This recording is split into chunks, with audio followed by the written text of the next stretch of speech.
Shooting that I was on the scene of last night in Bartlesville. The OSBI is now investigating after police say an officer shot and killed a woman while they were serving a search warrant. News on 6's Amy Kaufman is on the story with the latest. Well, Brian and Ashley, the suspect is now here at the Washington County Jail after Bartlesville police served a search warrant to his home last night.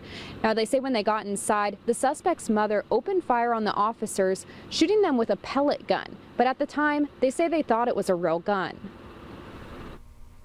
A BB gun can look just like a centerfire pistol, from a distance. Defiant Arms owner Jake Shellac says pellet guns can cause a lot of damage because the speed of the pellet can be just as fast as a real bullet. And it's shooting that BB out the end of the muzzle at 450, 480 feet per second.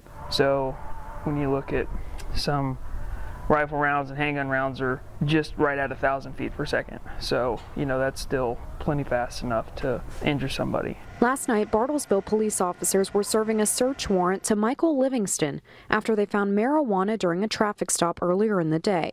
When they got into the home, officers say they started hearing a popping noise, and 2 of the officers were hit with a projectile. If you're shot in the face with something like that, you're not going to know immediately that it's a pellet gun. Captain Hastings says officers returned fire, hitting and killing 72-year-old Geraldine Townsend.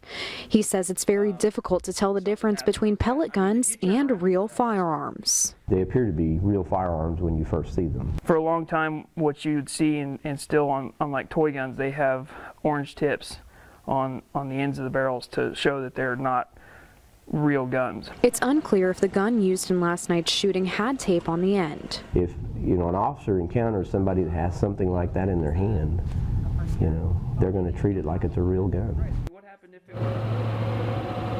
Now, Livingston was in court today for his arraignment, and the officer who shot Livingston's mother is on paid leave right now, and the DA is working to determine if this shooting was justified. Live on the scene, on the story.